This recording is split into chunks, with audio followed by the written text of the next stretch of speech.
Narinig mo yun, Lo? Hindi umaalis sa harapan ng bakuran natin ng nilalang na yon. Oo, si Agi yan. Hindi matanggap ang ginawa ko. Maghihiganti malamang yan, Lo. Katulad sa ginawa ni Jose, ang kapitbahay mo. Itong mga aswang hindi talaga nadadala. Gustong patunayan na kaya nila gayong hindi naman talaga. Iyan, Lo. Mukhang paikot-ikot na sa bahay mo, Lo. Hayaan mo lang. Hindi pa kasi kami naghaharap nitong si Age. Gusto malamang ako subukan. Wala pa naman akong awa pagdating sa kanila. Kapag alagad ng dilim, hindi na natin kailangan pang maawa. Sandali, Apo. Lalabasin ko lamang. Huwag mo na sanang pakialaman ang aking ginagawa. Masyado kang pabida, albularyo. Ang misyon ko ay ang pagpuksa sa mga kagaya mo. Ngunit dahil sa hindi ka naman naging perwisyo no na hinayaan lang kitang mabuhay, dahil may karapatan ka din namang mabuhay. Pero katagalan ay lumalaki na ang iyong ulo. Kapitbahay na natin ang punteriya mo. At kang dumami ang halimaw na kagaya mo. Pwes, hindi kita hahayaan. Bago po natin simulan ang kwento, inaanyayahan ko po kayo mag-subscribe bilang suporta po dito sa ating channel.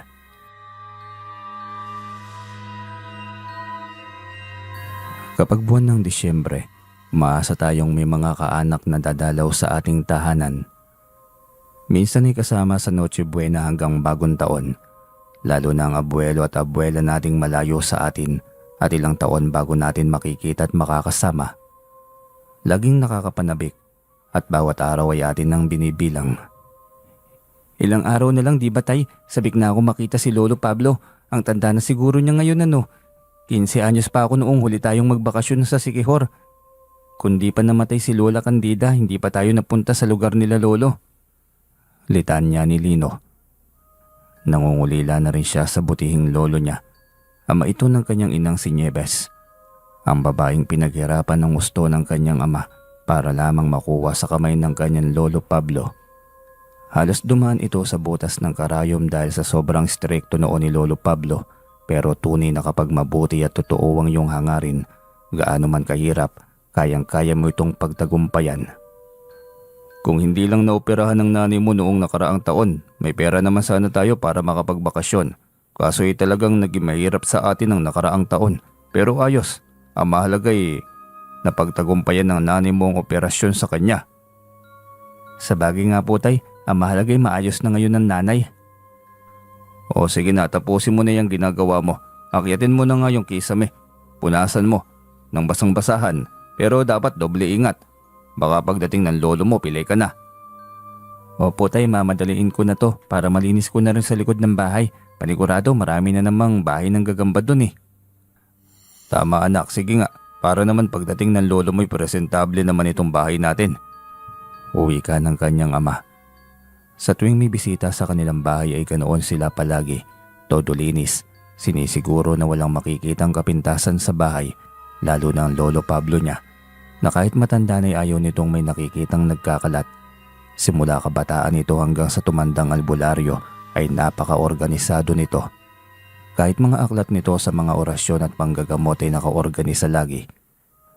Mula sa malaki hanggang sa maliit, ang bote ng langis na nakahanay ay ganoon din. Iyon na malamang ang pagkatao nito. Lagi nitong sinasabi na refleksyon ng pagkatao ang pagiging malinis at organisado. Pagkatapos niyang linisan ng mga kisame, ay sinunod niyang linisan ng harap ng bakuran. Inayos sa mga paso ng bulaklak. Nadaanan siya ni Lolo Jose, ang kapitbahay na albularyo. Agad pinuna ang pagiging masipag ni Lino. Napakasipag itong batang ito talaga nakakahanga. Kung kumilos kayo, daig pa ang kalinisan ng isang babae. Ay siyempre Lo, dapat maging malinis lagi. Yun ang sabi sa akin ni Lolo Pablo ko noon eh. Saka siyempre, nila nanay at tatay na rin. Yung Lolo Pablo mo ba, yung lolo mo na galing sa Siquijor, na magaling kunong albularyo? Nako, hindi lang po kuno yun Lolo Jose. Talagang magaling ang lolo. Marami na siyang nadisiplinang mga magnanakaw. Binabaliw niya kapag hindi nadala sa 3 araw na hindi pagpapatulog. Ang gulo mo naman magkwento, ayusin mo naman. Lolo Jose, kapag may lumalapit kasi sa kanya, ang hiling ay kulamin ng magnanakaw. Hindi niya ginagawa. Sinabi niya sa mga lumalapit na hindi yun ganun kabigat para mangkulam at pumaslang. Ang ginagawa niya ay hindi pinapatulog. At sa loob ng 3 araw na pagmamatigas nito at wala pa rin balak na ibalik ang ninakaw, doon niya to ginagawang baliw. Yun lang naman pala. Akala ko naman kung anong kagalingan yan. Kayang-kaya naman ng lahat ng albularyo yan eh. Ay hindi lang po yan ang kaya niya, Lolo Jose. Nako, Lino. Ang mabuti pa'y tapusin mo na yung paglilinis mo. Para pagdating ng tatay at nanay mo ay tapos ka na rin gumawa. Sige po, Lolo Jose. Darating na rin kasi dito si Lolo Pablo sa susunod na araw.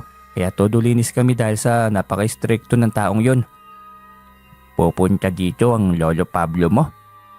Opo, dito niya balak magbakasyon. Nako, 70 na yun pero napakalakas pa rin ni Lolo. Natural, basta may ehersisyo, malakas talaga yan. Ibang lakas meron ng Lolo Pablo eh. Kaya pa niyang magbuhat ng mabigat na sisidlan ng tubig. Ako nga hindi na masyadong mabuhat yung ganun eh. Hindi ito sumagot at diretso nang umalis. Hinayaan na lamang din niya ito. Hindi niya alam kung bakit tila nasira ang modo nito at hindi maipinta ang muka. Binilisan na lamang niya ang kanyang ginagawa. Iyon ay upang pagdating ng araw ay maayos na ang lahat. Tubang-tuwa sa kanyang nanay at tatay niya. Ang ibang mga magulang kapag lalaki ang anak ay talagang sumasakit ang ulo sa kanilang anak dahil puro barkada. Si Lino, kumukuha ng kursong nurse. Talagang matalino na, responsable pa. Wala pang barkada kaya madalas siyang napagkakamalang bakla. Ngunit hindi na niya yung binibigyan pa ng pansin. Alam niya at kilala niya ang kanyang sarili kaya hindi niya kailangan pumatol sa mga isyong binabato sa kanya. Araw ng pagdating ng kanyang Lolo Pablo, 5:00 na ng hapon yon. Masaya niya itong sinalubong sa pagkababa ng tricycle pa lamang. Ang tatay iyo niyang mag-isang sumunod dito. Ang kanyang inay abala sa pagluluto ng kanilang magiging hapunan kasamang Lolo Pablo niya. Kagwapong apo ni ini oy, manya sa lolo ng araw ah. Tay, paano naman ang gumawa na halos dumaan na sa butas ng karayom? Hindi man lamang nagmana sa akin. Pastilan tay ah. Tumawa lamang si Lolo Pablo nang marinig yon. Mana ako sa inyo ni Lolo tay, para naman hindi ka na sasabit pa. Ganyan dapat, abay sa hirap ba naman ang napagdaanan ko? Tumawa maging si Lino nang marinig yon sa kanyang ama. Akin na nga yung bitbit mo Lolo, ang ganda naman ito. Anya, ang tinutukoy ay ang natibong basket na gawa sa neto. Mga gamit ko sa panggagamot ng laman nito, mahalaga na lagi ko itong bitbit. Hindi ko naman alam kung kailan may pasyente na kailangang tulungan, kaya mainam na lagi ko itong dala. Talaga po, edi maaari ka ring manggamot dito Lo. Tiyak akong maraming magpapagamot kapag nalaman nilang nandito ka Lolo. Kahit saan basta may pasyente. Kailangan talagang gamutin, hindi pwedeng basta lamang tignan yon. Ayos yan Lo, balang araw pwede ko yata yung aralin. Oo naman na po, magaling ang siyensya. Ngunit para sa akin, magaling pa rin ang kagalingan ng lihim na karunungan. Kapag pinagsama, edi mas magaling po yun Lo. Tama apo, maganda yung nasa isip mo. Malapit ka nang makapagtapos sa kurso mo, hindi ba? Napakagaling naman, sige nga pagsabayan mo niya apo. Pagkatapos kong maging nurse, magsisimula na ako mag-aral ng lihim na karunungan Lolo. Ilang buwan na lamang magtatapos na po ako. Nakakatawa, parang kailan lang ikarga-karga pa kita. Kung hindi lang ninais ng tatay mo na bumalik ka dito sa kanilang lugar, tiyak marami ka nang natutunan ngayon sa akin. Sayang din kasi itong malaking bahay na pamana sa kanya ng tatay niya, hindi ba Lolo? Sa bagay nga naman, malaki nga itong bahay ng mga magulang mo, Eyo. Opo tay, matibay at malaki kaya ayoko ring iwanan eh. Sagot naman ni Mang Eyo. Dito na lang natin ilagay ang mga gamit mo Lolo, diretso na tayo sa kusina. Tiyak ako nagutom ka sa biyahe eh. Sinabi mo pa po, nakakapagod talaga ang mahahabang biyahe, masakit sa ulo. Masakit sa buong katawan pero sulit naman kasi nakita kita. Nakakasama kita at ang mga magulang mo sa darating na Pasko at Bagong Taon. Oo nga po Lolo, saka huwag kang mag-alala. Mamasahihin kita mamaya. Kain muna tayo, tapos magpahinga ng kaunti. Naku, maganda yan na po, gusto ko yan. Ngiting wika nito. Doon na rin sa kusina ito sinalubong ng anak ni Nieves. Humingi ito ng paumanhin dahil sa hindi ito nakadalo noong panahong naoperahan ang ina ni Linong si Nieves. Naiintindihan kita, Tay. Alam ko naman kung gaano kahalaga sa iyo ang panggagamot. Maayos na rin ako ngayon. Awa ng Diyos, hindi na bumabalik pa ang sakit ko. Ingatan niyo lagi ang katawan niyo, anak. Lagi naman, Tay. Halos gulay na nga lahat ng ulam namin dito. Talagang kapag dinampuan tayo ng matinding karamdaman ay hindi natin alam kung kailan. Basta na lamang yung dadapo ng hindi natin inaasahan. Sa bagay nga naman, kagaya ng nangyari sa iyong ina, kahit ako na manggagamot at sinasabi ng lahat na ako ang pinakamagaling sa aming baryo, hindi ko nga nailigtas ang asawa ko. Siguro kapag panahon mo na talaga'y panahon mo na. Kung hindi, igagawa rin ng Diyos ng paraan kung paano ka maililigtas sa bagay na yon. Tama po, Tay. Bawat isa'y may kanya-kanyang kandila. Kung doon na lang hanggang doon na lang yung liwanag. Kahit anong sindi ang gagawin ng iba, hindi na yun magkakaroon ng liwanag pa. Sinabi mo pa, anak. Ang galing nyo naman, parang mga makata kayong magsalita ah. Kung magsalita, malalim masyado. Napuno ng kulay ang gabing yon sa kanilang mesa. Ang pagkaing mabilis lang namang matatapos, ngunit dahil may kasamang pag-uusap ay umabot din yun ng halos 2 oras. Mag-alas 8 ng gabi nang lumabas sila ng balkonahe at hindi inaasahang sasalubong sa kanila ang malaking paniki. Tumama yon sa noo ni Lino. Ngunit bago yun makalabas ay inusalan yon ang orasyon ni Lolo Pablo, kaya hindi ito makalabas at paikot-ikot lamang sa kanilang kinaroroonan.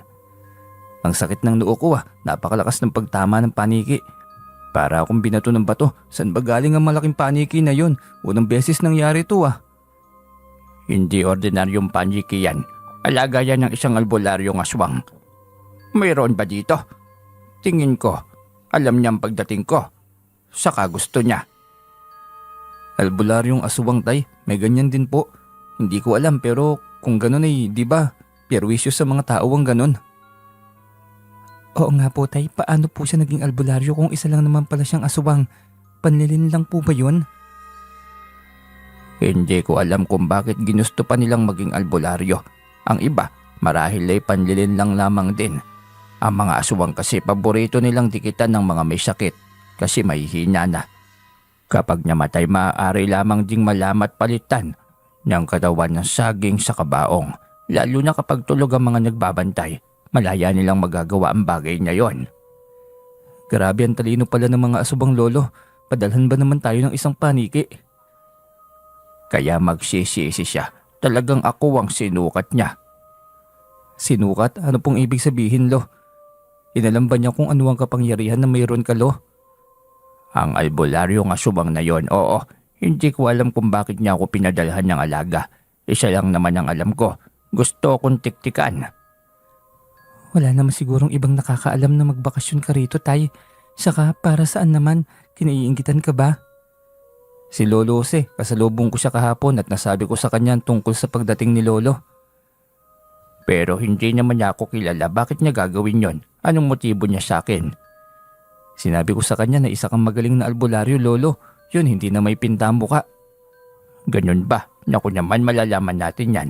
Kung bukas mabalitaan natin na nagkasakit ang albularyong yan, ibig sabihin siya ang may gawa nito at may inggit siya sa akin at tinitiyak kung isa siyang aswang. Sa paniki kong ito nalaman. Nilapitan ni Lolo Pablo ang paniki. May inusal na kung ano. Pagkatapos ay hinayaan na makalaya ang paniki. Natigilan sila't napatulala sa lumipad na paniki palabas. Dumiretso nga ito sa bahay ni Lolo Jose. Anong mangyayari kasunod nito, Lolo? Nakakatakot ka naman, Pulo. Kinulam mo ba si Lolo Jose? Itiko mo yung bibig mo, Apo. Hindi magandang pakinggan. Hindi ako mangkukulam. Isa lang akong albularyo at malalaman natin bukas ang ibinigay kong sakit sa paniki kapag ipinasa niya na yun sa kanyang amo. At tiyak na, siya nga yung nagtiktik sa atin. Kahit kailan talaga ang lakas ng loob nitong si Tatay, paano kung mas magaling pa yun sa'yo, Tay? Mapapahamak ka sa ginawa mo. Walang magaling na gumagawa ng kalokohan. Talagang walang modo ang lalaki yon, ang matandang yon. Kaya makikita niya, titiyakin kong magsisisi siya. At kung hindi naman habang buhay siyang nakaratay sa banig, hanggang sa sunduin na lamang siya ni kamatayan. Huwi ka ni Lolo Pablo. Kinabukasan nga'y nagtaka siya ng mag-alisan ang mga taong gustong magpagamot sa kapitbahay na si Lolo Jose. Bitbit ni Aling Aya pauwi ang isang taong anak na tila ba nilalagnat. Kasama nito ang isa pang pasyente na nais ring magpagamot. Ano kayang nangyari kay Lolo Jose? Biglaan naman yata ang pagkakasakit niya. Maayos naman siyang naglalakad sa kalsada kahapon na napadaan pa nga siya sa bahay. Dinig niyang tanong ni Aling Aya. Yun nga eh. Sabi niya kahapon babalik kami ngayon. Maayos pa naman siya kahapon eh. Sagot naman ni Aling Eva. Bigla siyang nagka-interes kaya tinawag niya ang mga ito. Aling Eva, Aling Aya, ano pong nangyari kay Lolo Jose? Nagkasakit po ba? Naku Lino, bigla na lang nahihirapan si Lolo Joseng bumangon. Hindi na niya kayang manggamot. Maghahanap patuloy kami ng albularyo kagaya niya. Ha? Kasalubong ko pa siya kagabi ah. Magaling at malakas pa naman siya kagabi. Yun nga ang pinagtataka namin Lino. Biglaan itong karamdaman ni Lolo Jose. Hindi siya sigurado pero parang natitiyak na niya kung sino ang may gawa. Si Lolo Pablo niya. Ang kanilang pinag-usapan kagabi ay ito na ang resulta. Hahayaan na sana niyang umalis sa mga ito ngunit naalala niyang albularyo rin pala ang kanyang lolo. Bakit pa niya paghihirapang maghanap ng manggagamot ang mga yon? Aling Aya, Aling Eva, dito na lang muna kayo kay Lolo Pablo magpagamot. Tamang-tamat nakabakasyon ito galing sa Siquijor. Talaga ba galing sa Siquijor? Ibig sabihin ay napakagaling na albularyo niyan. Sige Lino, salamat na lamang kung ganon. Sige po, pumasok po kayo. Nandito po si Lolo sa loob. Siya nang bahalang magpagaling sa mga anak nyo. Salamat Lino ha, buti na lang nakasalubong mo kami. Ang hirap maghanap ng tunay na manggagamot. Totoo yan Aling Eva, kaya swerteng nakabakasyon dito si Lolo Pablo. Diretso niyang pinapasok ang mga ito sa loob ng sala. Nagulat pa ang kanyang ama't ina na noon ay nanonood ng telebisyon dahil araw yon ng linggo. Anak, anong problema nila? Bakit nandito sila? Tay, papagamot nila ang kanilang anak. Si Lolo Pablo po nasan ba? Wala kasi si Lolo Jose. May sakit daw, hindi na kayang manggamot. Saktong pumasok si Lolo Pablo galing kusina. Galing ito sa palikuran. Hindi nakapagbigay ng reaksyon si Mang Eyo nang sinabi ni Lino na may sakit si Lolo Jose. Naalala din ito ang tungkol sa paniki kagabi. Bakit apo? Narinig kong hinahanap mo ako ah. May kailangan ka sa akin? Kasi Lolo, yung mga anak nila kailangan gamutin. Diba dala mo naman ng mga gamit mo sa panggagamot? Pwede kaya Lo? Kaya mo ba? Siyempre, saka hindi ko na talaga iniiwan basta-basta mga gamit ko. Kahit sa barko o bus kung kailangan may gamutin ay ginagamot ko. Maisalba lang ang buhay ng isang tao. Salamat naman kung ganun Lolo Pablo. Hindi na kami mahihirapang maghanap ng manggagamot habang nandito ka. Hindi rin ako magtatagal dito. Sana may mahusay na albularyo pa sa lugar na ito. Ayun nga po Lolo, mukhang mahirap nang hanapin ngayon ng totoo at tunay na albularyo. Kagaya nyo na talagang taga Siquijor. Hinubog ang galing. Alam naman natin kung ano ang lugar sa Siquijor. Depende naman ho. O siya, dalhin mo na nga rito yung anak mo. Matitignan ko lang. Matapos hawakan ng pulso habang kumikibot ang bibig ay hinawakang sunod ay ang ulo nito. Nanliit ang mga mata kapag kuway muling siniguro. Hindi pa naman ako nagkakamali. Talagang itong anak mo'y inaaswang. Kaya naninilaw ang mga mata at palad nito ay dahil may mga sugat na ang atay nito. Inuunti-unti na ito ng aswang. Teka sandali, may mga dala pa akong habak dito. Ibibigay ko lamang ito ng libre sa anak mo. Talaga po walang bayad. Ang bait naman ninyo Lolo Pablo. Wala naman talagang bayad libre lang talaga dapat yan. Grabe, salamat Lolo. Alam mo kasi, sa iba'y malaki ang bayad kapag ganyan. Nasa 600 na yan. Hindi na yan panggagamot, hindi na yan serbisyo, kundi isa na yang negosyo. Pero hindi ko rin alam kung ano ang dahilan nila bakit mahal. Hayaan nyo na sila. Nakakaiyak ang ganitong bagay, hindi ko inaasahan ito. Makakahanap pa tayo ng isang tunay na magaling na albularyo. Ayo nga pala, maglaga ka lagi ng talbos ng kamoting pula, inumin mo at ng anak mo para madali siyang gumaling. Bilin pa ng matanda. Iyon ay sa paninilaw ng balat at mata ng bata. Pinabaunan din ito ng langis ni Lolo Pablo pagkatapos ng anak ni Aling Ebay kay Aling Aya naman ang hinarap ni Lolo Pablo. Tiningnan ng matanda ang mga maliliit na butlig sa balat ng bata. Makalipas ang ilang sandali ay inusala na yon ang orasyon. Pinahiran ng langis at pagkatapos, pinabaon sa ali ang ibang langis na pamahid sa balat ng bata. Sinabuyan kasi itong anak mo. Elemento naman ang may gawa. Huwag niyong dalhin sa kung saang masukal na lugar ang inyong anak. Lapitin sila ng mga elemento. Bukod doon ay mahina rin sila.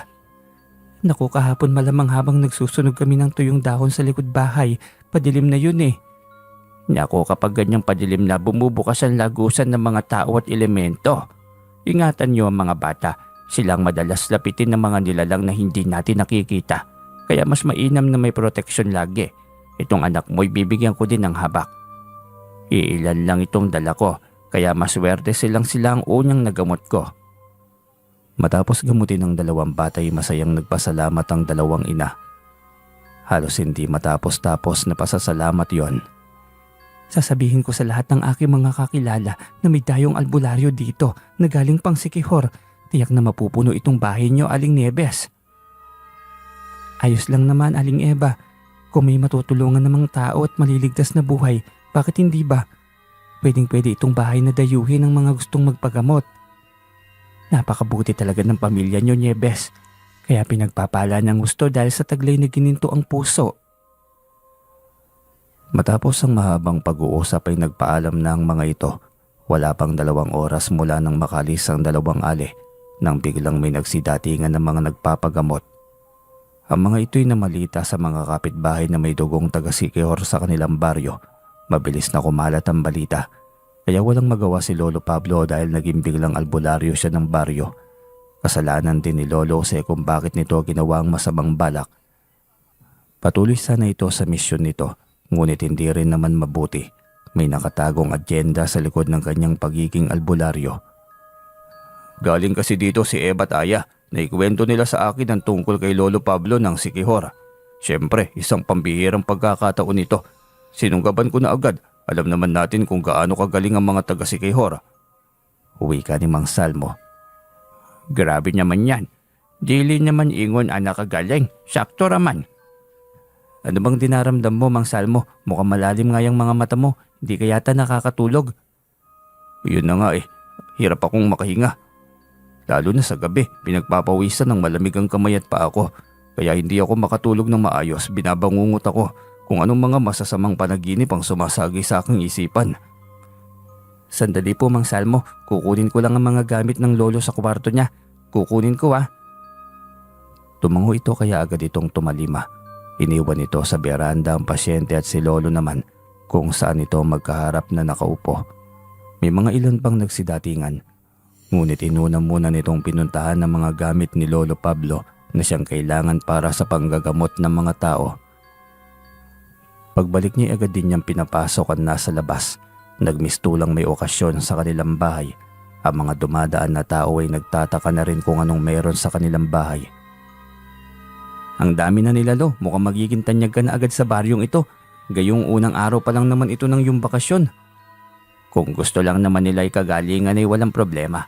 Pero kung iba ang pakay nila ay malalaman ko rin naman yan. Anong ibig mong sabihin, Lo? Yung katulad sa matandang aswang na albularyo. Baka gusto lang din sukatin ang galing na mayroon ako. Naku, tiyak na ikapapahamak lang nila kapag mangyari yun. Kaya nga siya na hindi na mauulit pa. Baka silang sumunod sa matandang yon. Kung hindi na lang sana nangialam pa. Hindi naman kailangan sukatin kung gaano kagaling ang isang albularyo na kagaya mo. Respeto dapat. Uwi ka ni Lolo Pablo. Matapos nitong umusal ng orasyon ay may isinuot na itong kwintas at singsing. Inalalayan ni Lino ang Lolo Pablo nito sa panggagamot. Halos hindi na sila nagkaroon ng oras na mamasyal na dapat ay iyon sana ang kanilang balak. Ngunit biglang nag-iba dahil sa pagdagsa ng mga tao at mga kabataan na gustong magpagamot.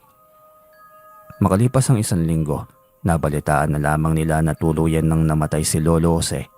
Hindi nito sinuko ang pagkakamali nitong nagawa. Lolo, may ibabalita ako sa iyo. Naku po, Lolo, nayari na nga. Ano yun na po? Anong nangyari? Si Lolo Jose po, Lolo, patay na po siya. Pinaglalamayan na siya. Tiyak akong dahil yun sa nangyari, tama po ba ako, Lolo? Tumango ito. Tumayo at may kinuha sa lagayan ng mga gamit nito sa panggagamot. Alam ko, Heto, nabasag ang bote ng langis na nilagyan ko ng disiplina sa kanya. Nilabanan niya imbis na sumuko kaya umapaw ang langis hanggang sa mabasag. Kawawa naman si Lolo Jose, napaaga yata ang pamamaalam niya sa mundo. Kawawa, oo, pero mataas ang pagkilala niya sa kanyang sarili kaya hindi niya ako masisisi. Alam niya yon sa kanyang sarili. Kailangan lang naman niyang magpakumbaba. Hindi naman yun mahirap eh. Alam ko po yun, Lo. Isang aral talaga na dapat marunong magpakumbaba at tumanggap ng pagkakamali. Iyon ang punto, Apo. Kung tinanggap niya ang pagkakamali niya, gagaling pa naman siya. Pero masyadong malakas ang tiwala sa sarili na para bang wala nang ibang makakatalo pa. Dahil doon ay napagtanto ni Lino kung gaano kagaling ang kanyang lolo Pablo, kung gaano ito kabagsik at kung gaano katatag ang paninindigan nito. Kung ikamamatay man ang disiplina nito, basta iyon ang nabitiwan at hindi na kailangang bawiin. Mga isang buwan lang din naman ang bakasyon ni Lolo Pablo at bumalik na ito ng Siquijor. Marami ang nagandahan sa serbisyo ng matanda, ngunit wala ang mga itong magawa dahil dayo lamang doon si Lolo Pablo. Nangako naman ito na babalik, ngunit hindi rin sigurado kung kailan. Basta ang misyon niya ituruan si Lino sa mga lihim na karunungan at kaalaman, dahil ito ang nag-iisang apo na lalaki. Lagi mong iisipin yung mga pangaral ko sa iyo, Apo. Maging mabuti sa kapwa, maging mapagkumbaba, lalong wag maging mayabang. Opo, Lolo. Basta mag-ingat ka doon. Babalik ka pa dito. Tiyak akong hahanapin ka ng mga taga rito saka tuturuan mo pa ako sa panggagamot. Hindi pwedeng hindi ko malaman ng ganyang bagay. Oo naman, basta marami pa akong ituturo sa iyo. Nang sa ganon ay magpatuloy pa rin itong kaalaman ng ating angkan. Yun din ang iniisip ko, Lo. Ako lang ang lalaki sa apo. Sayang ang kaalaman kung hahayaan kong mawala sa ating angkan. Ay, salamat naman at napagtanto mo ang bagay na yan, Apo. Salamat. Buong pusong tinanggap ni Lino ang kapalaran nito bilang isang albularyo pagdating ng araw. Nakita nito ang kabutihan ni Lolo sa mga pasyente. Talagang ang puso nito ay sa panggagamot, ang makatulong at may ligtas sa mga tao sa mga karamdaman nila. Nang makaalis si Lolo Pablo, ay tuluyan na nilang naramdaman ang lungkot sa pagiging tahimik ng bahay. Panandalian lamang na dinudumog ng mga tao ang kanilang tahanan at nang lumisa na ang Lolo Pablo niya, pabalik na si Siquijor ay wala na namang muli ang saya.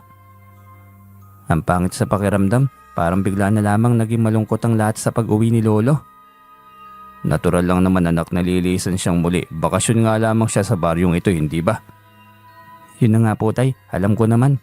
Kaya lang nakakapanibago. Biglang pinilahan ng ating bakuran dahil sa pagditiwala nila sa panggagamot ni Lolo. Tapos ngayon, wala na, naging tahimik na. Ganun talaga, hindi naman siya tunay na albularyo sa ating baryo. Sa Siquijor ang serbisyo niya at tiyak na marami na rin na naghahanap sa kanya at naghihintay na sa pagbabalik niya sa Siquijor. Sa bagay po tay, kung sana malapit lang dito ang Siquijor eh.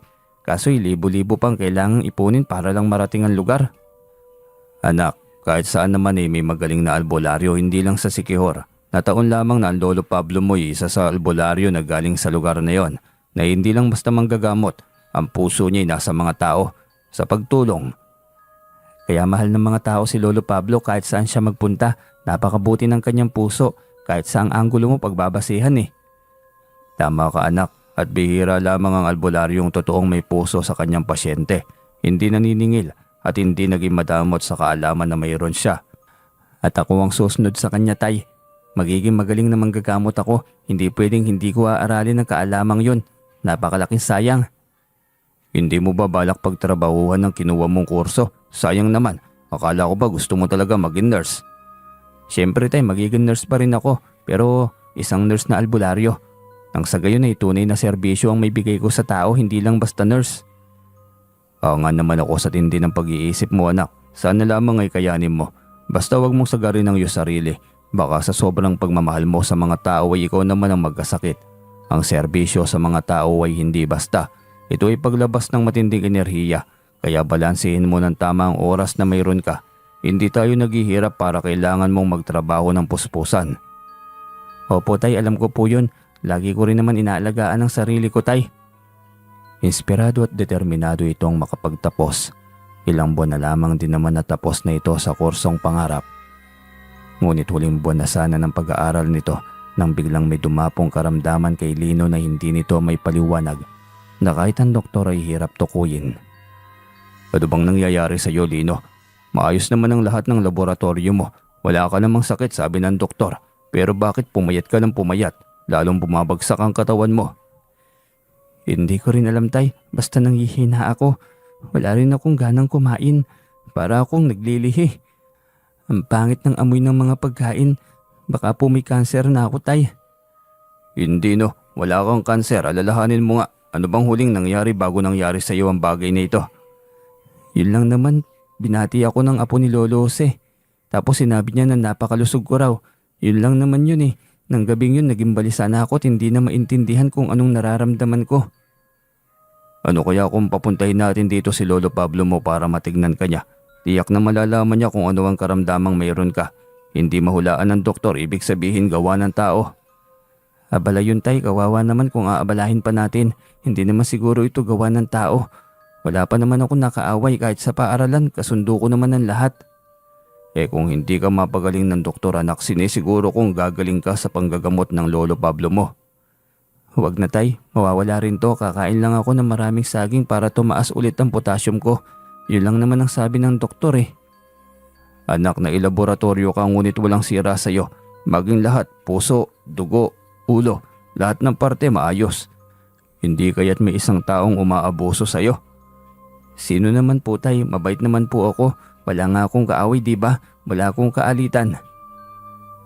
Hindi natin malalaman kung hindi masusuri ng isang albularyo. Kaya si Tatay Pablo lamang ang susi para gumaling ka, Lino. Pumayag ka na para hindi na kami mag-alala ng nanay mo. Kailangan ba talaga si Lolo Pablo ang gumawa, tay? Napakalayo kasi niya. Maghanap na lang kaya tayo dito. Si Lolo Pablo mo lamang ang dapat nating lapitan, Lino, dahil siya lamang ang ating mapagkakatiwalaan. Pupunta pa tayo ng Siquijor, tay. Biyaheng Siquijor po ba tayo? Kung papayag ka sana, papayag ka ba? Sige po, para hindi na kayo mag-alala ni nanay. Saka naguguluhan na rin po ako. Bakit bigla na lamang ako nakaramdam ng ganito? Mabilis natin yung malalaman sa tulong ng Lolo Lino mo. Dahil doon ay nagpasya silang bumiyahe patungong Siquijor. Nagsumite ng vacation leave si Mang Eyo. Pagkatapos ay biyaheng Siquijor na sila kaagad. Nagulat si Lolo Pablo nang makita silang buong pamilya nang hindi nito inaasahan. At ang ikinagulat pa ni Lolo Pablo ay ang pagbagsak ng pisikal na katawan ng apo. Anong nangyari sa iyo, apo? Maayos ka naman yung umalis ako ah. Kailan lang ako umalis, hindi ba? May nakaaway ka ba? Wala po, Lolo. Hindi ko rin alam. Bigla na lang ako nawala ng ganang kumain. Hindi makatulog sa gabi. Laging binubundol ng kaba ang dibdib ko. Sandali, halika, matingnan ko nga. Mukhang hindi normal ito. Kinuha niyang mga daliri ng apo at pinagbantay. Rumihistro ang galit sa mukha ni Lolo Pablo. Sinuri pa ang mga mata ng apo. Doon itiyak at napagtanto nito na kinukulam ang apo. Lolo, bakit? Anong nangyari? Ano po itong karamdaman ko, lo? Nakulam ka, apo. Magbabayad ang gumawa nito sa iyo. Sila pa rin to eh. Abay, anong gusto nila? Gantihan.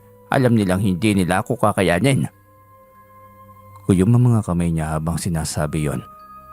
May mga kung anong inihalo itong mga bagay sa isang itim na bote. Sinindihan sa gilid ng kandila. Bakit po ako kinulam, lo? Wala naman po akong kasalanan, wala akong kaaway. Alam kong wala. Ang galit nila sa akin ay sa'yo nila ibinalik kasi alam nilang mahina ka at walang alam sa depensa. Hindi ko po maintindihan, Lolo. Ano pong ibig niyong sabihin? Si Lolo Jose ba yan?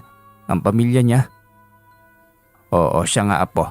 Naalala mo bang ang matandang asubang na si Jose? Bakit po, lo? Patay na yun ah. Isa sa mga apo niya ang inaral ang paghihigante.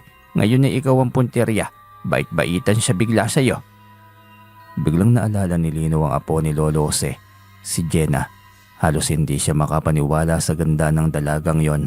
Isa pala yung mangkukulam na aswang. Pumasok si Mang Eyo kaya naputol ang kanilang pag-uusap. Nagtanong agad ito kung ano ang sakit o karamdaman ng anak. Kinulam siya, Eyo. Pero wag ka mag-alala, ibabalik natin sa gumawa nito ang karamdaman na ibinigay niya kay Lino. Sino naman ang walang pusong yon? Napakabait ni Lino. Bakit niya gagawin ito sa'yo? Hayaan mo na tay, ipagpaubayan na natin kay Lolo ang lahat. Kayang-kaya akong pagalingin ni Lolo. Kumusta naman ang pakiramdam mo? Maayos na ba? Hindi pa ako nakapag-uumpisa Eyo. Hayaan mo muna akong suriin ang lahat. Kailangan kong masiguro bago ko simulan ng hakbang. Pasensya na po tay. Nag-aalala lamang po ako ng sobra. Nag-iisang anak ko si Lino. Pagalingin mo naman siya tay agad. Naiintindihan ko, isa kang ama. Natural lang na maramdaman mo ang bagay na yan. Huwag kang mag-alala. Akong bahala. Pagpahingahin muna natin si Lino. Mamayang 6:00 ng gabi sisimulan ko ang ritual.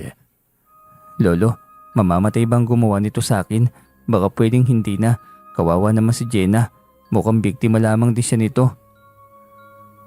Pasensya na po, sa ganitong laban hindi pwede ang awa. Kung bibigyan ko siya ng mababaw na disiplina, ibabalik lamang din niya sa akin. Tayo ang mapapahamak. Hindi sumagot si Lino. Naiintindihan siya nito at bilang lolo'y tinitiyak din niya ang kaligtasan nito. Pagpatak nga ng 6:00 ng gabi ay handa na ang lahat ng mga kakailanganin ng matanda. Puti at pulang kandila. Binuksan na rin niya ang itim na libreta. Sisimulan niya ang pagbalik ng sakit ni Lino sa nagpadala nito. Paunti-unti yon.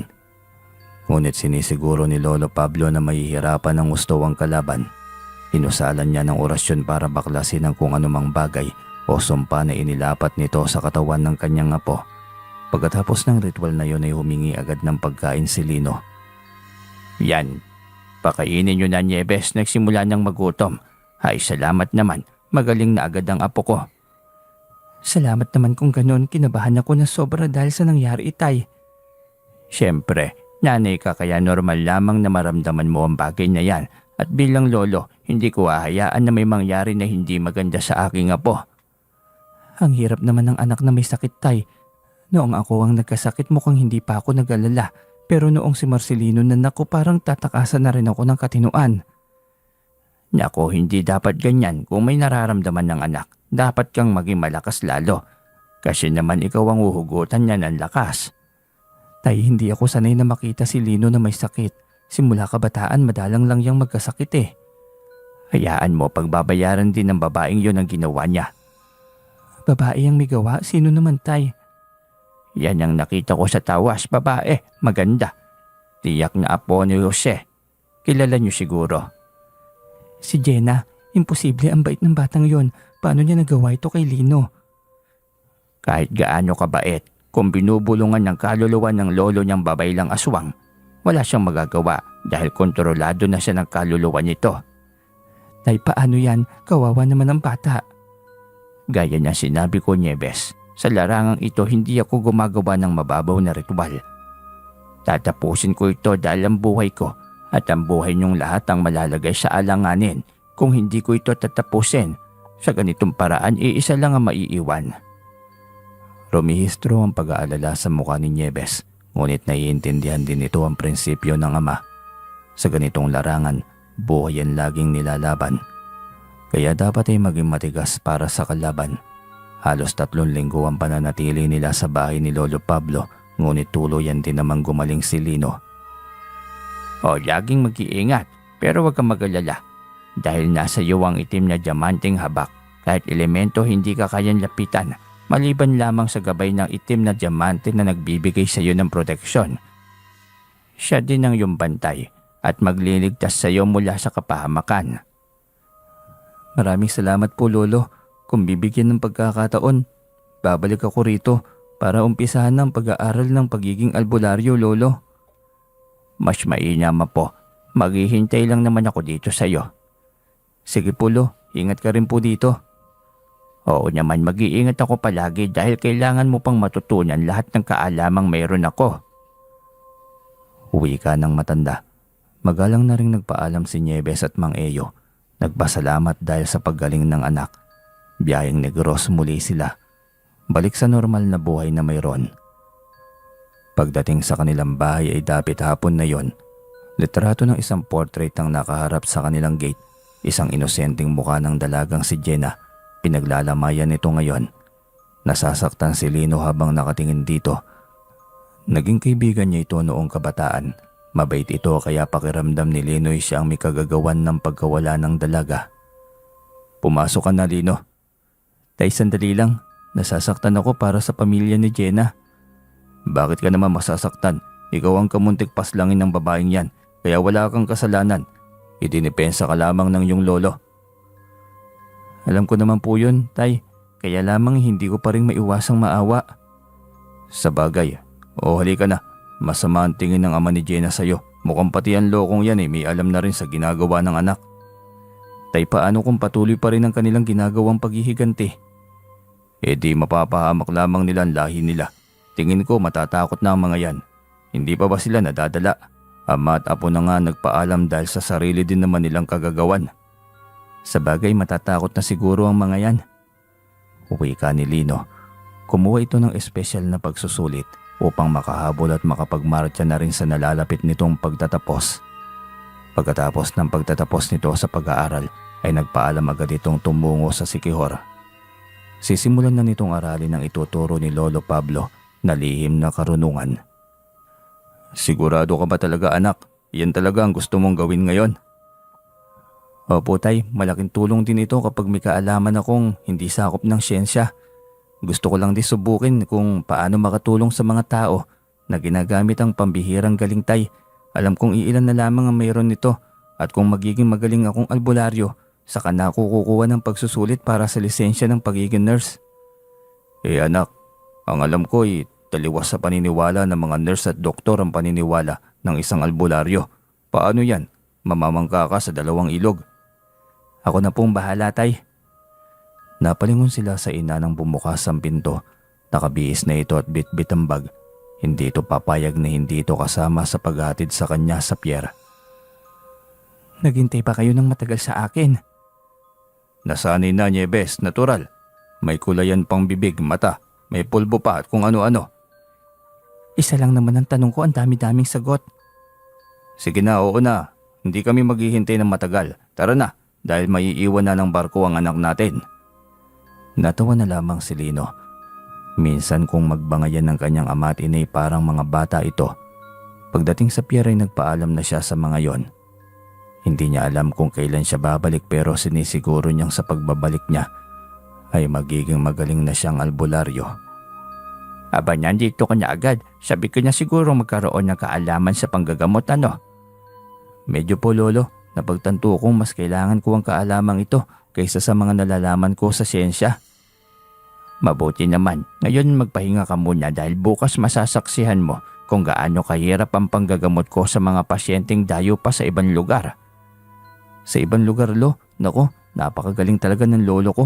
Akalain mo yon, ibang lugar dadayo pa dito para magpagamot lang. Oo, Apo, lagi yan. Araw-araw talagang may dayong pasyente. Malimit. Hindi kaya ng mga albularyong malapit sa kanila dahil sobrang pangis ng mga umaatake. Hindi niya yun naintindihang masyado. Ngunit kinabukasan nang umalalay siya sa kanyang Lolo Pablo, doon niya naintindihan ng lahat. Ang mga unang pasyente ay mga simpleng lagnat lamang. Trangkaso ngunit pagsapit ng tanghali, isang dayong pasyente ang dumating. Ginugulo ito ng isang kapre. Isang buwan nang pabalik-balik ang lagnat. At hindi lang yon, minsan ay sumasanib dito ang kaluluwa ng kapre. Nakakatakot itong magsalita dahil dumadagundong ang malaking boses nito. Lolo, hindi ka ba natatakot sa ganito? Paano kung ang sumaping kaluluwa ng kapre lumipat sa atin? May protection tayo. Nasa iyo ang diamanting itim na habak. At gaya ng sinasabi ko sa iyo, protektado ka hindi lamang ng diamante, kundi ng gabay na mayroon ng bagay na yan. Hindi mo nakikita ngunit nasa paligid mo siya. Minsan kapag nasa kapahamakan ka, saka sila lilitaw. Tumango si Lino habang pinupunasan ni Lolo Pablo. Ang langis sa katawan ng lalaking nasa katamtaman ng edad ay patuloy ang pagkibot ng bibig niya. Ilang sandali pa'y humalakak na ang pasyente, ngunit hindi normal na boses, kundi boses ng isang kapre. Lumabas ka dyan sa katawan ng lalaking yan. Dahil kung hindi, matutusta kita. Pareho lamang kayo ng lalaking ito, abusado. Kung hindi nyo pinutol at ginawang uling ang aking bahay, Hindi naman sana ako pag-alagala ngayon na parang walang direksyon. Kaya akin na ang katawang ito para may tahanan na ako. Nagkamali nga naman siya at hindi ko kinukonsinti ang bagay na yon. Pero ang pag-angkin mo ng katawan niya ay kalabisan na yon. Wala akong pakialam. Iyon ang desisyon ko. Kaya, labas ka na, tanda. Hindi ka dapat makialam. Nakikiusap ako sa iyo na maayos dahil kalabisan itong ginagawa mo. Ngayon kung ayaw mong makinig, pasensyahan tayo. Hindi ako ang tipo ng nagmamakaawa. Habang sinasabi yun ay nilalagyan niya ito ng palito ng posporo sa bawat pagitan ng daliri ng kanyang pasyente. May inusal siyang kung ano pagkatapos ay piniga na ang kamay nitong may inipit na palito ng posporo. Namilipit ito sa sakit, mas lalong lumabas ang napakalakas na boses nito. Bitiwan mo ko. Tama na. Ang tapang-tapang mo kanina, ngayon susuko ka niya. Isang beses ko palang ginawa. Sa kapalito lang ng pospora yon. Hindi na, suko na ako. Palayain mo na ako. Ikaw ang kusang pumasok sa katawang yan. Ngayon humihiling ka ng kalayaan. Bakit hindi mo alam ang daan palabas? Nabitag mo ko dito sa loob. Paano pa ako makakalabas nito? Kasalanan mo yan. Kinausap kita ng maayos kanina. Pero ano, nagmatigas ka hindi ba? Kaya lalabas kang usok sa katawan na yan at ikukulong kita sa isang bote. Pagkatapos sabihin yun ni Lolo Pablo ay kumuha siya ng malinis na kristal na bote. Binuksan niya yun at umusal ng orasyon. Naguhumiyaw ito sa sobrang lakas hanggang sa unti-unting naglabasan ng itim na usok. Mayroon sa ilong, sa tenga. Pagkatapos ay kusang pumapasok sa boteng hawak ni Lolo Pablo. Pagkatapos lumabas ng itim na usok ay biglang nawalan ng malay ang lalaking pasyente. Isinarado na rin ni Lolo Pablo ang bote upang hindi makatakas ang kapre. Huwag kang mabahala, ginang. Ang asawa mo'y nawalaran na kadiyot, ang iyahang animo. Mamaya lamang ang gising na yan. Uwi ka ni Lolo Pablo sa asawa ng pasyente. Ibig nitong sabihin ay nawalan lang ng malay ang asawa nito at ilang sandali ay nagising na itong maaliwalas ang pakiramdam. Agad itinaas ni Lolo Pablo ang kinulong na kapre sa isang bote. Wala ka nang dapat alalahanin pa.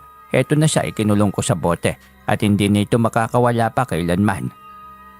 Salamat po Lolo Pablo. Akala ko'y natatangay na talaga ako ng kapreng yan sa kanilang mundo. Kayo kasi suriin nyo naman ang isang puno bago nyo putulin. Kayo lang din ang naghahanap ng sakit sa ulo nyo eh. Isinusumpa ko hindi na talaga ako mangunguling pa. Maghahanap na lang ako ng ibang marangal na trabaho. Pwede yan, yung trabahong hindi ipapahamak ang sarili mo. Uwi ka niya sa pasyente. Matapos itong gamutin ay nagpahinga muna sila. Saktong wala ng pasyente. Doon lang nakapaglabas ng pahayag si Lino. Hangang-hanga ito sa galing ng ginawa ni Lolo Pablo. May mga pangyayari talagang hindi kayang ipaliwanag ng siyensya, Nolo. Kagaya na lamang ng usok ng kapring yan. Kung hindi ko naaktuhan yan nung kinulong mo, maniniwala kaya kung kapre nga yan? Malamang hindi. Marami ka pang hindi nalalaman sa mundong ito. Mamaya ipapakita ko sa iyo ang isa pang nakakahangang bagay. Talaga Pulo, sige, sabik na po akong malaman kung ano man ang bagay na yan. Tiyak ako mapapahanga ka, apo. Sa ngayon, maaliw ka muna sa kakaibang karanasan kapag mayroon ka ng kaalamang ganito. Uwi ka pa niya sa kanyang apo. Kumain muna sila ng tanghalian. Pagkatapos ay nagpahinga sandali. Makalipas ang sandaling pahinga ay balik na sa panggagamot na naman si Lolo Pablo. Nakaalalay pa rin si Lino. Sa pagkakataong yun ay ganun pa rin. Kagagawan pa rin ng isang elemento.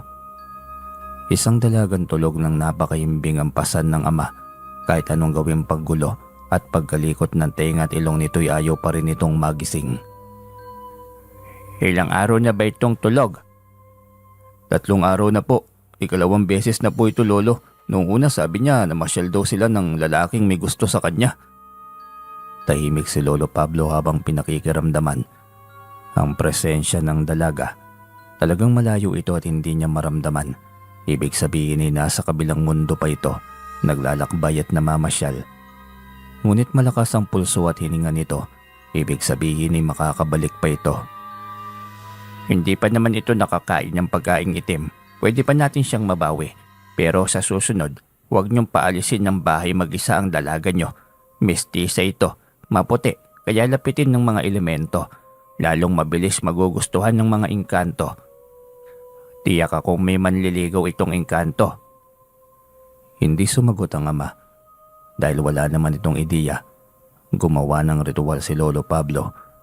Kailangan itong hatakin ang kaluluwa ng dalagang kinuha ng engkanto. Inikutan niya ng abo ang katawan ng dalaga. Halos 30 minutos niyang ginawa ang ritual bago tuluyang napansin ang pagbabago mula sa katawan ng dalaga. Gumalaw ang daliri nito, tila nakipag-agawan pa sa kanyang engkantong manliligaw, kaya malakas na orasyon na ang kanyang binitiwan. Ilang sandali rin ang lumipas bago tuluyang nagising ang dalaga. Ang galing, nagising nga siya, Lolo. Pinipigilan siya ng engkanto, ngunit hindi pwede, Lino. Traidor ang mga yon. Sa una lang sila mabait, sa huli, kapag hindi nila makuha ang gusto nila, hindi rin naman sila mag-aalinlangang pumaslang. Natahimik silang pareho nang magtanong ang dalaga. Tay, nasaan ako? Bika anak, nandito tayong Sikihor. Dito kami nakarating na nanay mo dahil sa sobrang pag-aalala sa iyo. Napakunot ng noo ang dalaga. Tapos bigla nitong naalala ang engkantong kasama nito sa pamamasyal. Tay, si Ektos, dinala niya ulit ako sa kanilang mundo. Balak niya akong gawing reyna ng kanilang kaharian. Aba, hanip iyang Ektos na yan. Buti hindi ka pinakain ng itim na pagkain. Kakain na dapat kami. Maraming inihain na pagkain sa mahabang mesa. Kaso'y parang may humahatak sa akin. Sinubukan pa akong pigilan ni Prinsipe Ektos. Kaso'y sobrang lakas ng enerhiyang humahatak sa akin. Eto nga't bigla na lang ako nagising na nandito na ako. Dahil yun anak kay Lolo Pablo. Buti na lang hindi pa huli ang lahat. Nako, kung hindi nyo nadala dito na maaga, maaaring huli na ang lahat. Maaaring makukuha na siya ng engkantong yon. Mabuti na lamang na ilapit namin agad sa magaling na albularyo. Paano na lamang kung hindi marunong ang nilapitan naming albularyo? Totoo yan kuya, paano na lamang kung hindi magaling na albularyo ang nalapitan nyo? Pero siguro naman, hindi pa talaga niya oras kaya nandito pa siya. Sobrang pasasalamat ng mag-ama kay Lolo Pablo. Pagkatapos nitong magabot ng kaunting pera ay binigyan din ito ni Lolo Pablo ng habak. Gustong masiguro ni Lolo Pablo na magiging ligtas palagi ang dalaga mula sa nagkagustong engkanto rito. Nang makauwi ito, ay muli na namang napahanga si Lino sa lolo nito. Ang dami ko pa talagang hindi alam sa panggagamot, Lo. Gusto kong madiskubre ang lahat ng yan. Oo naman, lahat matututunan mo. Lahat ng nakikita mo ng aktwal ay matututunan mo sa pamamagitan ng libretang ito. May itinuro itong isang katamtamang kapal ng aklat. Hindi niya alam kung ano ang laman nito kaya sa pagtataka ay nilapitan niya ito para buklatin. Unang pahinga pa lamang ay napahilot na siya sa kanyang sentido. Lolo, sobrang bigat naman ng ulo ko. Natural, binuksan mo nang walang pahintulot. Dapat pala magpapaalam po ako sa iyo, Lo. Hindi, may uusalin dapat na orasyon. Huwag mo munang galawin yan, hindi pa natin na umpisahan ng pangunahing hakbang, huwag kang atat. Pasensya na po, Lolo, hindi ko po alam eh. Wala naman sa akin yun na po, ang sa akin ay ang ikapapahamak mo. Naiintindihan ko po, Lolo, hindi na po mauulit. Marami ka pang dapat alamin kaya bukas uumpisahan na natin ang unang hakbang. Pero mamayang gabi, isasama kitang maglakbay. Nasasabik na nga po ako, Lolo. Kailan pa ba ito didilim? Abalahin mo ang sarili mo. Mamaya lang makikita mo madilim na pala. Sige, Lolo. Ang mabuti pa ngay, magsasaing na muna ako para maaga tayo sa ating gagawin. Sige, magandang ideya yan. Sa sobrang pagkasabi kay maaga siyang nagluto. Maaga rin silang nakapaghapunan ng kanyang lolo. Matapos kumain ay agad na siyang nagtanong sa matanda. Ano na, Lo? Anong gagawin natin ngayon? Alam mo ang tinatawag na astral body, hindi ba? Bakit po, Lo? Ito ang gagawin natin ngayon. Ang mangyari, maglalakbay tayo sa mundo ng mga elemento. Inutusan niya itong humiga. Ipinikit niya ang kanyang mga mata. Tila pinitik yun ni Lolo Pablo. Ilang sandali pa'y pakiramdam niya'y humiwalay ang kanyang kaluluwa sa katawan. Nilingon pa niya ang kanyang sarili, mahimbing na nakahiga. Samantalang si Lolo Pablo'y kakahiga pa lamang. Ilang sandali pa'y nakita na niya ang pagbangon ng kaluluwa ni Lolo Pablo. Agad niya yung sinalubong. Saan tayo, Lolo? Halika, akong bahala sa'yo. Nagulat na nga lamang siya nang masilayan ng ibang anyo ng mundo. Napagtanto niyang marami palang mga nilalang sa mundong yon.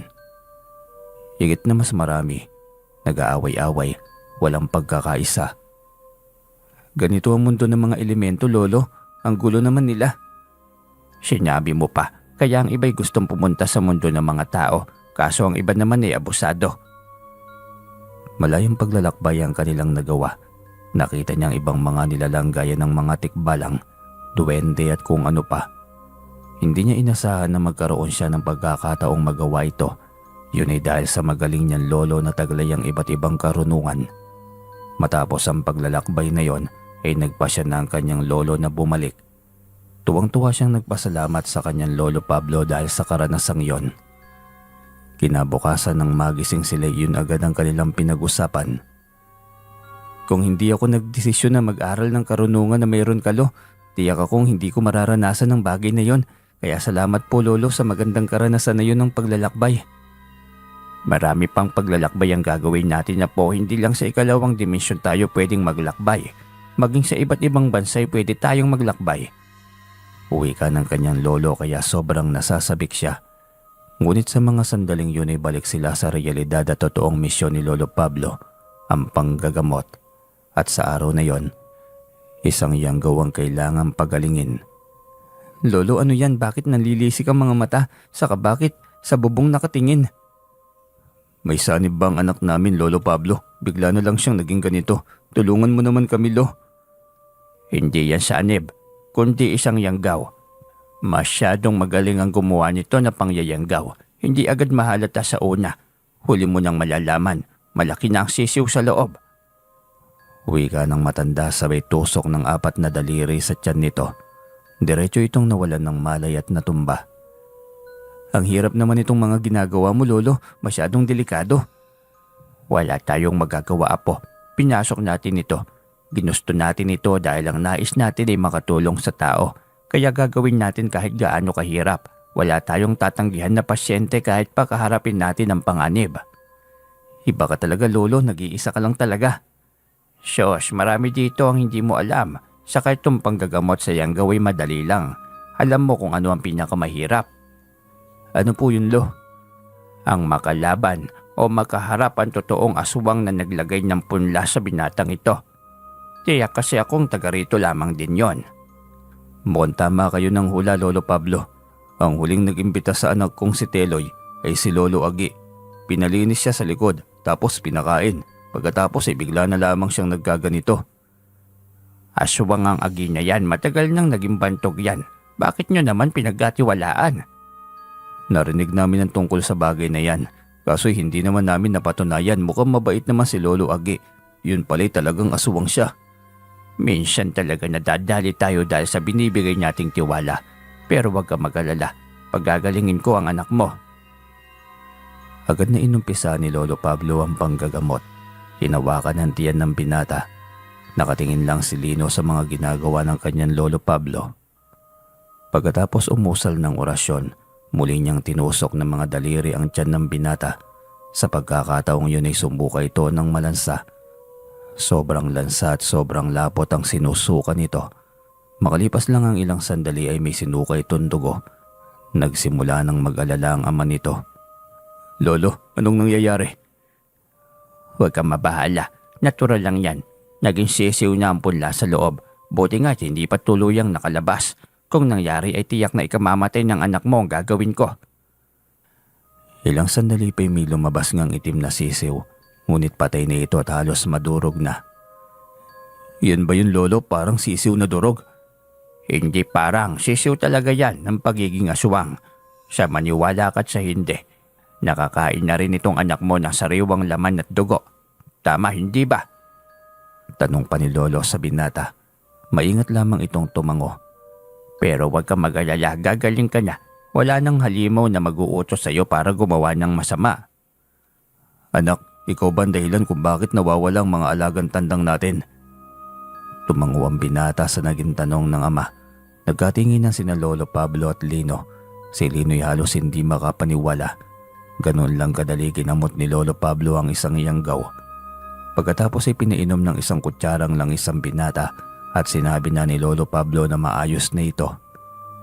Namahinga lamang ito sandali. Pagkatapos ay nagpaalam na itong uuwi. Nang makaalis ay doon na ipinakita ni Lino sa lolo ang paghanga nito. Grabe lolo, napakagaling mo. Saka dito ko lang talaga nakitang iba't ibang uri ng panggagamot at iba't ibang problema gaya ng naingkanto, nayanggaw. Kapre, grabe lolo, kaya mong harapin lahat ng mga masasamang nilalang na yon. Kahit kulam o barang, hindi ako natatakot basta nasa panig ako ng kabutihan. Grabe lo, ikaw talaga nakita kong tunay na albularyo. Bakit ang iba hindi ba? Ang ibang tingin ko ay kumakapit lang sa langis pero hindi naman nakapagpapagaling. Sa bagay, ang pagiging albularyo inaaral. May ritual tuwing 3:00 ng madaling araw at hapon, 6:00 ng umaga at gabi, 12:00 ng tanghali at hating gabi. Hindi dapat kaligtaan ng bagay na yan araw-araw dahil bawat araw bagong paghaharap. Kailangan pagtibayin lagi ang hawak na kapangyarihan. Ganito ang gagawin mo, apo, kaya magsisimula tayo sa mga pangunahing hakbang. Itong dasal sa mga oras na sinabi ko kanina, isa ito sa pangunahing hakbang, kaya ituturo ko rin ito una sa iyo. Mahabang litanya ng matanda. Wala nang atrasan pa. Mas lalong tumibay ang kagustuhan ni Lino na sundin ang yabag ng lolo bilang isang tunay na albularyo. Naghahaponan sila ng gabing yon nang biglang may narinig silang huni ng kikik sa harapan ng bahay. Narinig mo yun, Lo? Hindi umaalis sa harapan ng bakuran ng kikik? Oo, si Agi yan. Hindi matanggap ang ginawa ko. Maghihiganti malamang yan, Lo. Katulad sa ginawa ni Jose, ang kapitbahay mo. Itong mga aswang hindi talaga nadadala. Gustong patunayan na kaya nila, gayong hindi naman talaga. Yan, Lo, mukhang paikot-ikot na sa bahay mo. Hayaan mo lang, hindi pa kasi kami nagharap nitong si Agi. Gusto man lamang akong subukan. Wala pa naman akong awa pagdating sa kanila. Oo nga po, Lo, nakakatakot kang kalaban . Kapag alagad ng dilim, hindi natin kailangang maawa. Sa bagay po, Lo, pero iyang nilalang sa labas, mukhang galit na galit . Sandali, apo, lalabasin ko lang. Agad niyang nilabas ang nilalang. Walang dalang kahit na anong patalim na pandepensa sa katawan. Tanging lihim na karunungan ng depensa niya. Huwag mo akong subukan, Agi. Hindi tayo magkalaban. Pero hindi rin naman kita kaibigan. Ginagawa ko lamang ang aking misyon. Huwag mo sanang pakialaman ang aking ginagawa. Masyado kang pabida. Ang misyon ko ay ang pagpuksa sa mga kagaya nyo. Ngunit dahil sa hindi ka naman naging perwisyo noon, hinayaan lang kitang mabuhay. Kasi may karapatan ka rin namang mabuhay. Pero katagalan lumalaki na ang iyong ulo. Kapitbahay na natin ang punteriya mo. At kang dumami ang halimaw na kagaya mo. Pues hindi kita hahayaan. Hindi rin kita hahayaan na maging hadlang sa lahat ng mga plano ko. Kaya ako narito ay para ipatikim sa iyo ang aking galit. Pagkatapos sabihin yun ay inatake nito ng orasyon si Lolo Pablo. Nakakapit siya sa haligi ng kanyang bahay dahil hindi na paghandaan yon. Sige, ilabas mo ang yabang mo. Binibigay ko sa iyo ang pagkakataon, Agi. Hindi pa huli ang lahat. Lumabas ka sa bakurang ito kung ayaw mong maging abo. At nakuha mo pa talaga akong takutin, Pablo. Muli itong umusal ng orasyon. Sa pagkakataong yon ay ulo niya ang inatake nito. Napahawak siya sa kanyang sentido. Nagulat siya dahil bigla na lamang itong nagibang anyo. Humaba rin ang mga kuko at pangil nito. Nilapitan siya tinatake gamit ang pagkalmot sa kanyang balikat. Napahiyaw siya sa hapdi ng mahabang kuko nito. Humalakak pa ito nang makita siyang tinitiis ang sakit. Ayaw mo talagang makinig, Agi. Isa pang pagkakataon bilang kapitbahay naman tayo. Humalakak lamang ito sa sinabi niya. Lalapit pa sana ito ngunit nilagyan na niya ng harang. Napataras ito nang maramdaman ang init ng harang na inilagay niya. Yan lang ba ang kaya mong gawin? Binibigyan kita ng pagkakataon. Huwag mo akong tanungin sa kung ano ang kaya kong gawin. Mayabang ka, hindi mo ako matatakot. Hindi ako luluhod sa kagaya mo. Kung ganon, pasensyahan na tayo. Sa pagkakataong yon ay hindi na nag-aksaya ng oras si Lolo Pablo. Inusal niya ang makapangyarihang orasyon. Orasyon ng pagpuksa ng isang aswang. Matapos niyang usalin ang orasyon ay ganoon na lamang ang paghuhumiyaw ng kaharap niya. Unti-unting humihina ang boses nito hanggang sa tuluyan na itong nawalan ng hininga. Binigyan kita ng pagkakataon. Hindi ka nakinig. Sambit ng matanda. Unti-unting naging abo ang katawan ng matandang aswang. Lino, halika rito apo. Tulungan mo akong bumangon. Bumukas ang pinto at mabilis na lumabas si Lino. Inalalayan siya nitong makatayo. Gusto sana kitang samahan kanina, Lo, kaso naisip ko na wala akong depensa. Sa lalong madaling panahon, Lo, gusto ko nang umpisahan ng pag-aaral. Kailangan mo ng alalay, Lo. Sige apo, kung yan ang gusto mo, mamayang gabi mag-uumpisa na tayo. Agad na inihanda ni Lino ang sarili. Nang gabing yon, 6:00, inumpisahan ng pagtuturo sa kanya. Isa sa mga libreta ni Lolo ang itinuro sa kanya ang orasyon bago yon binuksan. Ang nilalaman din niyon ang una niyang pinag-aralan. Masyado pang matagal bago ko nito maging magaling, Lo. Ang dami-dami ko pa palang dapat natuklasin, aralin at alamin. Uhubogin ka ng mga karanasan mo sa panggagamot apo. Kaya mainam na makita mo ng aktwal ang panggagamot ko. Mainam na narito ka para umalalay sa akin. Ito ang magiging karanasan mo. Ang simpleng panggagamot ng gaya ng mga lagnat ay sa iyo ko ipapaubaya. Ginawa yon ni Lino. Noong unay takot ito, ngunit nang maumpisahan ay tuloy-tuloy na yon. Si Lino ang susunod sa yapak ng kanyang lolo. Napagtanto niyang sa mundong ito, maraming karamdaman ang hindi ordinaryo lamang, kundi kagagawan din ng kapwa-tao. Napagtanto niyang maraming kababalaghan sa mundong ito ang hindi alam ng karamihan. Dahil pili at iilan lamang ang biniyayaan na magkaroon ng ganoong pandama. Irespeto bawat paniniwala, irespeto bawat pagkatao ng isa. Hindi masigurado kung kailan at kung gaano katagal ang pag-aaral ni Lino bago siya magiging handa. Isa lamang ang sinisiguro niya. Balang araw, magiging kagaya siya ng kanyang lolo Pablo. Hindi maaawa sa mga nilalang ng dilim dahil ang mga ito ay perwisyo sa atin at sa lipo ng ating ginagalawan. Hanggang dito na lamang po ang kwento. Maraming salamat po sa inyo.